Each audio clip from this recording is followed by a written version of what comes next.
இந்த லவர்ஸ் டே ஆளு 14 மேக்ஸ் வாங்கியிருக்கேன்டா. நான் டைரி மில்க் வாங்கியிருக்கேன்டா. நீடா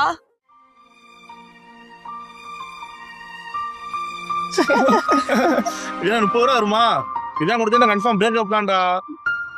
அங்க பாரு ஆள் வருது, போ உனக்கு பிரேக்கப் தான். என்னடா லவர்ஸ் டேக்கு எனக்கு என்ன கிஃப்ட்? இல்ல என்னடா என்னடா போய் ஜிமிக்கி வாங்கிட்டு போறேன், அப்ப பிரேக்கப் மட்டும் பாடுறா. வெளிச்சத்திலே துகளாய் நான் வருவேன், பேசும் வெண்ணிலவே சூப்பரா இருக்குடா. ஒளி தருவேன்.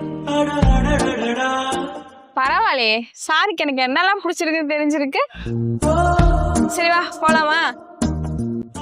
நம்ம தகுதிக்கு மீறி ஒரு விஷயம் வாங்கி கொடுத்தோம், எனக்கு அது பிடிக்கல இது பிடிக்கலன்னு சொல்கிற பொண்ணுங்க மத்தியில் நம்மளால் முடிஞ்ச சின்ன பொருளை வாங்கி கொடுத்தாலும் சந்தோஷப்படுற பொண்ணுங்களும் இருக்க தான் செய்கிறாங்க.